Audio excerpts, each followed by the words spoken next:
சாரோட குடும்பத்தை காப்பாத்தணும்னா அதுக்கு ஒரே வழி இந்த கல்யாணத்தை நிறுத்துறதுதான். என்னடி பேசுற நீ? கல்யாணத்தை சீக்கிரம் முடிக்கிற முடிவோட தான் சார் குடும்பமே வந்திருக்குன்னு தெரியுது. இந்த நிலைமையில என்ன சொல்லிடி அந்த கல்யாணத்தை நிறுத்த முடியும்? மது ஜீவா சார காப்பாத்தினான்னு சொல்லிதானே இந்த கல்யாண ஏற்பாடு நடக்குது. சார காப்பாத்தினது அவ இல்ல நான் தான்ற உண்மை தெரிஞ்சா தானே இந்த கல்யாணம் நின்னுரும்ல. நீ சொல்றது சரிதான். ஆனா யார் இந்த உண்மையை புரிய வைக்கிறது? நான் தாண்டி அந்த காரியத்தை செய்ய போறேன். ஏய், நீ நெசமாதான் சொல்றியா? ஆமாண்டி, இதை விட எனக்கு வேற வழி தெரியல. ஏண்டி, நீ நிலையான புத்தியில இருக்கவே மாட்டியா? இத உங்க குடும்ப பிரச்சனை, நான் அதுல போய் மாட்டிக்க கூடாதுன்னு கொஞ்ச நேரத்துக்கு முன்னாடி நீ தானடி சொன்ன. அப்ப சூழ்நிலை வேறடி. மது பொய் சொல்லியிருந்தாலும் பரவாயில்ல, சார கட்டிக்கிட்டு அவ நல்லபடியா வாழட்டும் தான் நான் நினைச்சேன். அதனாலதான் சார் எவ்வளவு கேட்டோம் நான் உண்மையே சொல்லல. ஆனா அவ தப்பான நோக்கத்தோட அந்த வீட்டுக்கு போறான்னு இப்பதானே தெரிஞ்சது. எல்லாம் தெரிஞ்சதுக்கு அப்புறமும் நான் அமைதியா வேடிக்கை பார்த்துட்டு இருந்தா நான் மனுஷியே கிடையாதுடி. ஸ்காலர்ஷிப் எக்ஸாம் எழுத கூட்டிட்டு போனதுல இருந்து மலராக்காக்கு கல்யாணம் நடத்தி வச்சது வரைக்கும் ஜீவா சார் எனக்கு எவ்வளவோ உதவி செஞ்சிருக்காரு. இப்பவும் ஐபிஎஸ் கோர்ஸ்க்காக சாரோட குடும்பம் தான் எனக்கு ஸ்பான்சர் பண்றாங்க. எனக்கு இவ்ளோ நல்லது செஞ்ச குடும்பத்துக்கு நான் ஒரு கெட்டது நடக்க விட மாட்டேன்டி. சார் என் மேல எவ்வளவோ காதலும் பிரியமும் வச்சிருக்காருன்னு உனக்கே நல்லா தெரியும். அவர் காதல தான் என்னால ஏத்துக்க முடியல. அவர் வாழ்க்கையவாத மது கிட்ட இருந்து நான் காப்பாத்தணும்டி. இல்லனா நன்றி கேட்டவனே என் மனசாட்சி என்ன கொன்னுடும்டி. சாரோட வாழ்க்கையை நீ காப்பாத்தணும்னு நினைக்கிறது நல்ல விஷயம்தான். ஆனா அதுக்காக உங்க அக்காவோட வாழ்க்கைய பலி கொடுக்க போறியா? உங்க அக்காவை வாழ வெட்டியா அனுப்பிடுவேன்னு சொல்லிதான் முதல்ல இருந்தே அவங்க உன்னை மிரட்டுறாங்க. இப்ப அதான் சொல்லிட்டும் போயிருக்காளுங்க. அவங்களுக்கு எதிரா ஏதாவது செஞ்சா அடுத்த நிமிஷமே மலரக்கா தெருவுல தான் நிப்பாங்க. உண்மையை உடைக்கிறேன், நீ பாட்டுக்கு எங்கேயாவது அவசரமா கிளம்பிராத. அக்கா வாழ்க்கைய பத்தி கொஞ்சம் யோசிச்சு பாரு. பிறகு நீ என்ன முடிவுக்கு வேணாவா? ஒவ்வொரு தடவையும் அவ என் அக்கா பேரை சொல்லி சொல்லி இந்த மது என்ன மிரட்டுறப்பெல்லாம் அப்படியே அவ மூஞ்ச பேத்தரலாமான்னு இருக்குண்டி. சரி, ஏன் சுயநலத்துக்காக மலரக்காவோட வாழ்க்கைய கெடுத்துட கூடாதுண்டா பல்ல கடிச்சிட்டு நான் பேசாம இருந்தேன். என் அக்காவோட வாழ்க்கைன்றது நம்ம குடும்பத்து பிரச்சனை.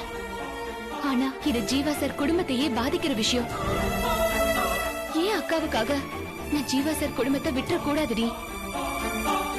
மது கல்யாணத்தை பத்தி அவங்க முடிவு எடுக்கிறதுக்குள்ள நான் உண்மையை பேசி ஆகணும். வா போலாம்.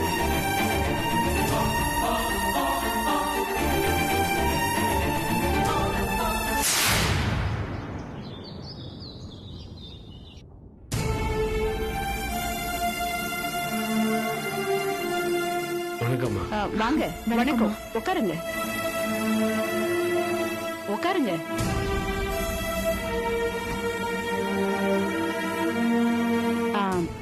என்னங்க, இங்க கொஞ்சம் வாங்கல. வரேன்.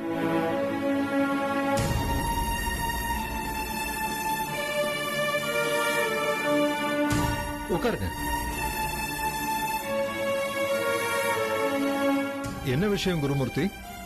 உங்களை மன்னிச்சாச்சு, உங்க மேல கொடுத்த கம்ப்ளைண்டையும் வாபஸ் வாங்கியாச்சு. இன்னும் நாங்க என்ன செய்யணும்னு நீங்க எதிர்பார்க்கறீங்க?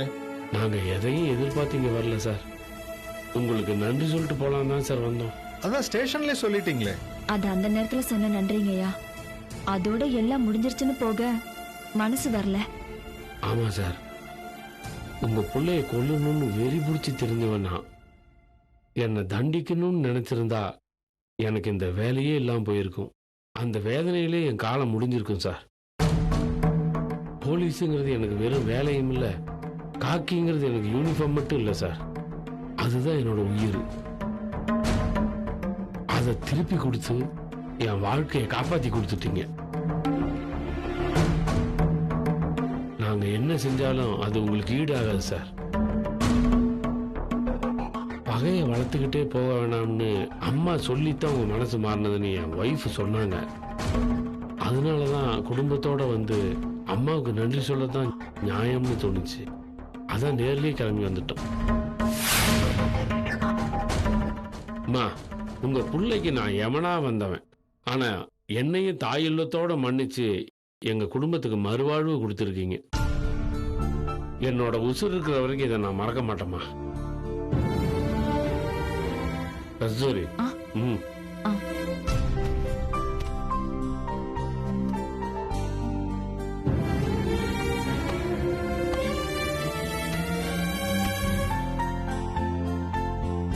எதுக்கு இதெல்லாம்? வெறும் வார்த்தையா நன்றி சொல்லிட்டு போகாம ஏதாவது கொடுக்கணும்னு தோணுச்சுமா. தயவு செஞ்சு வாங்கிக்கோங்கம்மா. அப்பதான் எங்க மனசும் ஆறும். ம், சரி. ம்.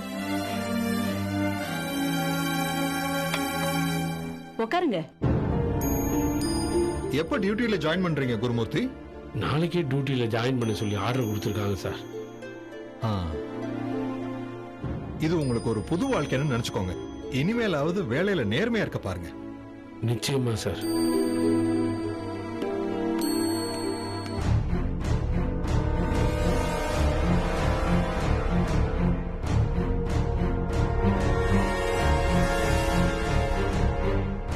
அப்பா, இவங்க எதுக்குப்பா வந்திருக்காங்க?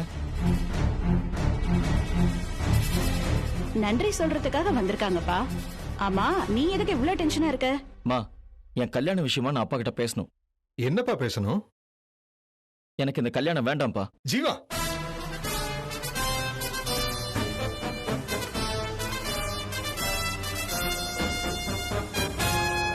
இன்னும் 2 நாள்ல உனக்கும் மதுவுக்கும் கல்யாணம்னு நான் ஃபிக்ஸ் பண்ணிட்டேன்.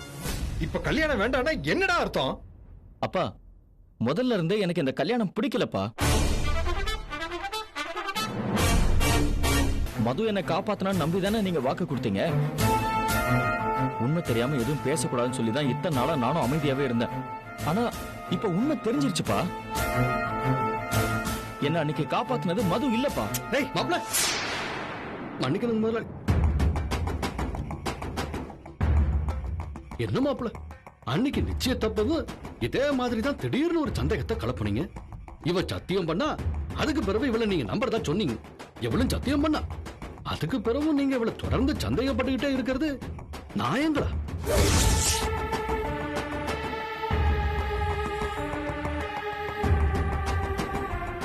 எப்படி மாமா நம்புறது? இவ செஞ்சதுதான் பொய் சத்தியம்னு தெரிஞ்சிருச்சு.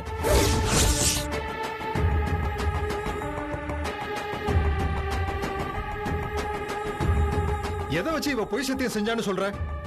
அப்பா, இவ செஞ்சது பொய் சத்தியமா இருந்ததுன்னா இன்னைக்குள்ள இவளுக்கு ஏதாவது தண்டனை கிடைக்கணும்னு சொல்லி நான் சாமி கிட்ட வேண்டியிருந்தேன்.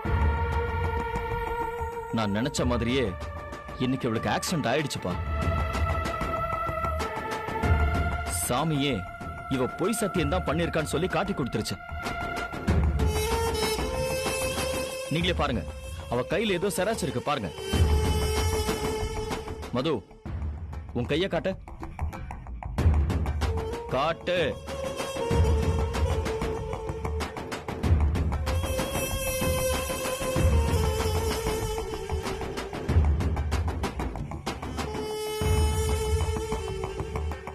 டேய், உனக்கு என்ன பைத்தியம் முடிச்சிருக்கா ஜீவா? சாமி கிட்ட வேண்டிக்கிட்டேங்கிற, சாமியே காட்டி கொடுத்துருச்சுங்கிற. ஒரு படிச்சவன் பேசுற பேச்சாடா இதெல்லாம்? அப்பா, படிச்சவனுக்கு பக்தி இருக்க கூடாதா? டேய், பக்தி இருக்கலாம், நம்பிக்கை இருக்கலாம், ஆனா இது மூடத்தனம், முட்டாள்தனம். அப்பா, நீங்க என்ன வேணா சொல்லுங்கப்பா. எனக்கு வேண்டிய பதில் கிடைச்சிருச்சு. நான் கன்ஃபார்மா சொல்றேன், என்ன திட்டுப்பாறையில காப்பாத்துனது மது இல்ல.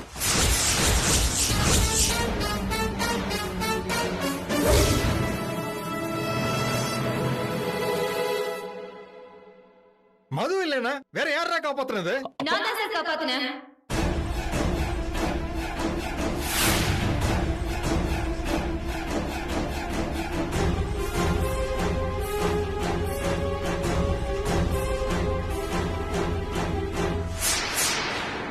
மயிலு,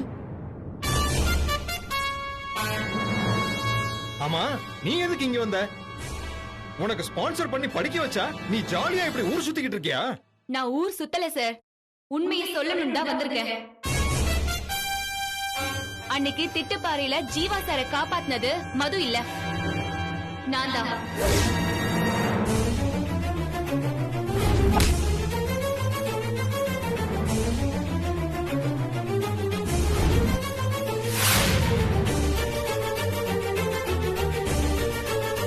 இதான் உண்மைன்னா நீ ஏன் அன்னைக்கே சொல்லல?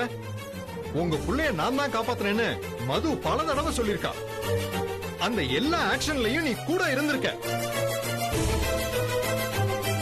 நிச்சயத்தன்னைக்கு ஜீவா இவகிட்ட சத்தியம் கேட்டா. அப்பையும் நீ அங்கதானே இருந்த. அன்னைக்கெல்லாம் ஊமையா இருந்துட்டு இப்ப என்ன திடீர்னு சொல்ற? கடைசி வரைக்கும் இத சொல்ல வேணாம்னு தான் நான் நினைச்சேன் சார். ஆனா சொல்ற மாதிரி சூழ்நிலை அமைஞ்சிருச்சு. சூழ்நிலைன்னு பொதுவா சொன்னா எப்படி? காரணம் என்னன்னு தெளிவா சொல்லு.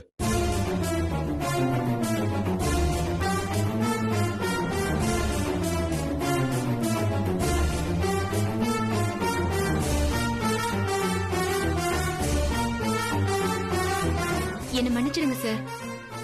அதை மட்டும் கேட்காதீங்க. ஆனா நான் சொன்னதுதான் உண்மை. திட்டுப்பாறையில நான் தான் ஜீவா சாரை காப்பாத்தினேன்.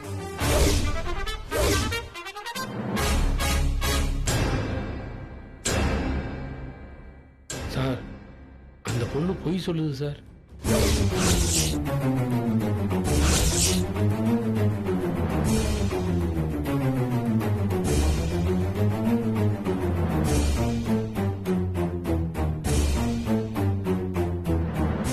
நல்ல வேளை இந்த பிரச்சனை நடக்கும்போது நான் இங்க இருக்கிறேன். கடவுள் தான் சரியான நேரம் பார்த்து என்னை அனுப்பிச்சு வச்சிருக்காருன்னு நினைக்கிறேன். இல்லைன்னா அந்த பொண்ணு சொல்றதுதான் உண்மைன்னு ஆயிடும். இதை நம்பி நீங்களும் ஏமாந்துருப்பீங்க.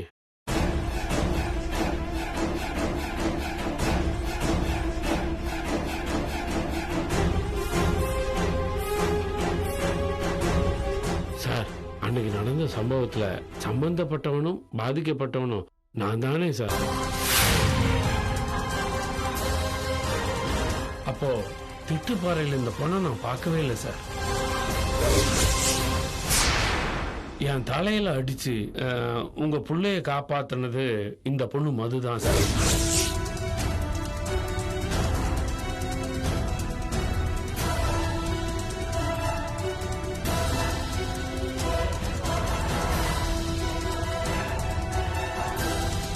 சார், உங்களுக்கு மனசாட்சியே இல்லையா? ஏன் சார் இப்படி போய் சொல்றீங்க? மனசாட்சியே இல்லாம பேசுறது நீ. உண்மையை சொல்லணும்னா அன்னைக்கு ஜீவா இருக்கிற இடத்தை எனக்கு காட்டி கொடுத்ததே நீதானம்மா.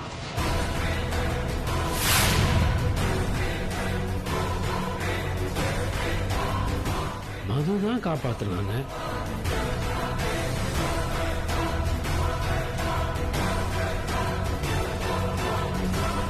என்ன குருமூர்த்தி சொல்றீங்க?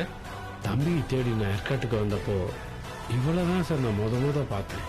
தம்பி அந்த கெஸ்ட் ஹவுஸ்ல இருக்கிறத இந்த பொண்ணு தான் சார் எனக்கு சொல்லிச்சு. யாருக்கும் ஃபோன் பண்ணி தம்பி திட்டுப்பாறையில் இருக்கிற விஷயத்தை எனக்கு போட்டு கொடுத்ததும் இந்த பொண்ணு தான் சார்.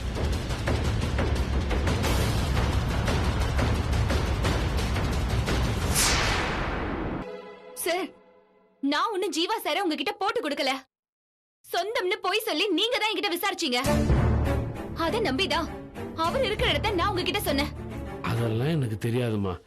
நீ சொன்ன தகவலை வச்சு தான் நான் திட்டுப்பாறைக்கே போனேன்.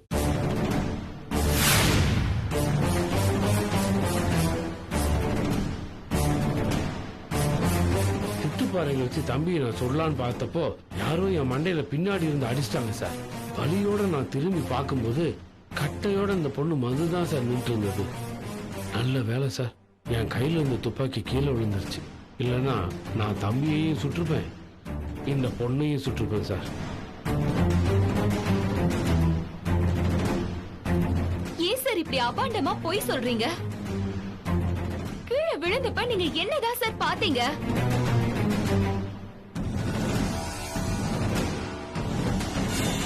சார், நான் உறுதியா சொல்லுவேன் சார், என்ன அடிச்சது இந்த பொண்ணு மதுதான் சார்.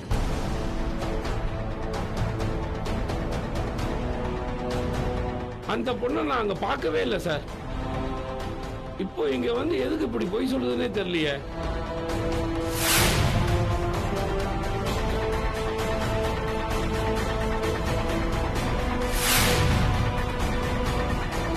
சார், நீங்க எந்த சபையில வச்சு கேட்டாலும் நான் இதை சொல்லுவேன் சார். ஜீவா தம்பியை காப்பாத்துறது இந்த பொண்ணு மதுதான் சார். ஜீவா தம்பி, நீங்களும் கொஞ்சம் ஜாக்கிரதையா இருங்க. அந்த பொண்ணு ஏதேதோ சொல்லி எல்லார் மனசையும் குழப்ப பார்க்கறான்.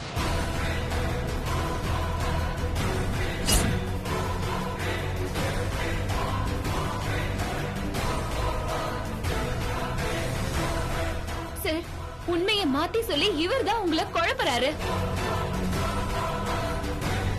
இவர் சொல்றத நம்பாதீங்க சார். யார நம்புறதுன்னு நீ எனக்கு சொல்லித் தர வேண்டாம். அன்னைக்கு நான் அந்த ஸ்பாட்டுக்கு வந்தப்ப மதுதான் கட்டையோட நின்னுகிட்டு இருந்தா. நீதான் இவரை அடிச்சேன்னா நீ அங்கதானே இருந்திருக்கணும். நீ எங்க போன?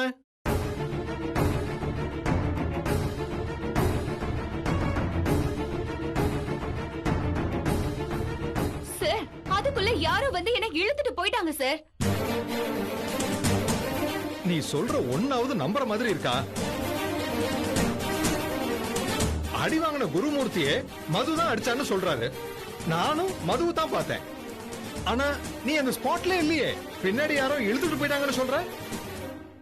உன் கதையெல்லாம் நம்புறதுக்கு என்ன முட்டாள்னு நினைச்சியா? அப்பா, மயிலு உண்மையதான் சொல்றான்னு சொல்லி நான் நம்புறேன். அன்னைக்கு இவ திட்டுப்பாறைக்கு வந்தத ரவி கூட பார்த்திருக்கான்.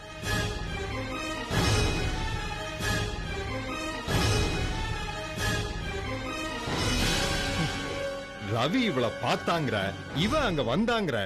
சரி, வந்தவ எங்கதான் போனா? அவ அந்த கேள்விக்கு எனக்கு பதிலே இல்லையடா.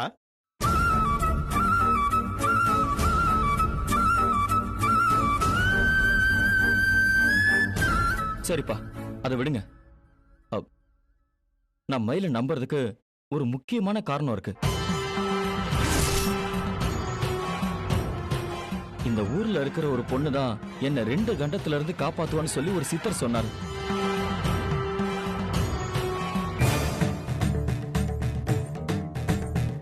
முதல் கண்டமா எனக்கு எலக்ட்ரிக் ஷாக் அடிச்சது. அப்பவும் மதுதான் என்னை காப்பாத்தினான்னு சொல்லி இவ டிராமா ஆடினா. ஆனா அதுக்கப்புறமா மயில் தான் என்னை காப்பாத்தினான்னு சொல்லி நாங்க கண்டுபிடிச்சிட்டோம்.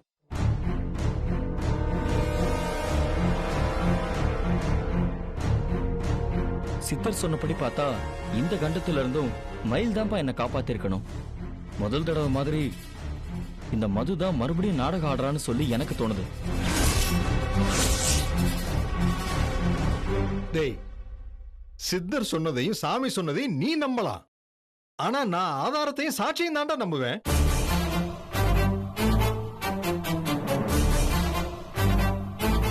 இந்த சம்பவத்துக்கு இருக்கிற ஒரே சாட்சி இதோ இந்த குருமூர்த்தி தான். மதுதான் உன்னை காப்பாத்துறான்னு இவரே சொல்லிட்டாரு. டேய், இதுக்கு மேல நான் எதையும் கேட்க தயாரா இல்லடா. அப்பா சார், சாட்சி பொய்யாகலாம், ஆனா உண்மை பொய்யாகாது சார்.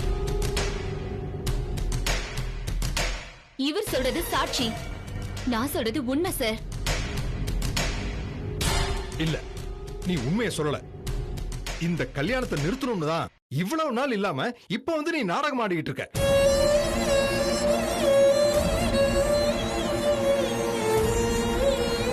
உன் கேரக்டரும் புத்தியும் இவ்வளவு கேவலமா இருக்கும்னு நான் நினைக்கவே இல்லை. நான் உன்ன மாதிரி ஒருத்திக்கு ஸ்பான்சர் பண்றதை நினைச்சா எனக்கு அசிங்கமா இருக்கு. சார், உங்களுக்கு விருப்பம் இல்லனா எனக்கு உதவி பண்றதை நிறுத்திடுங்க. இந்த மாதிரி பேசுறதெல்லாம் வேண்டாம்.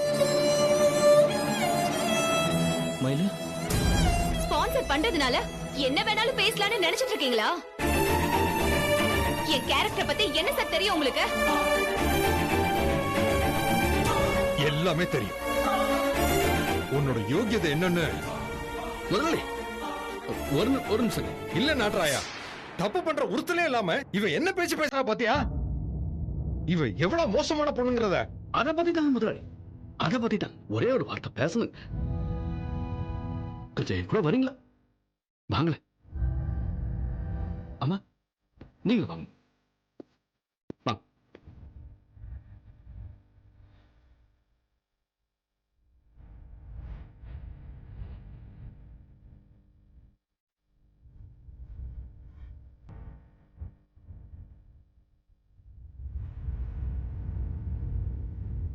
ஏங்க அந்த பொண்ணு பொய் சொல்ற மாதிரி தெரியல. அப்போ நான் போய் சொல்றேன். ஆ. பேசாம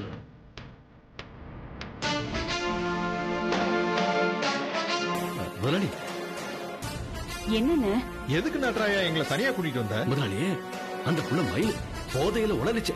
அந்த வீடியோவை பத்தி தானே நீங்க அங்க சொல்ல போனீங்க. ஆமா நட்ராயா, அது சொன்னாதானே அவ சுயரூபம் என்னன்னு எல்லாருக்குமே தெரியும். அதுதான் இல்லைங்க முதலாளி. நீங்க மட்டும் அதை அங்க சொல்லிருந்தீங்கன்னா இந்த கல்யாணத்தை நீங்களே தடுத்து நிறுத்தின மாதிரி ஆயிருக்குங்க.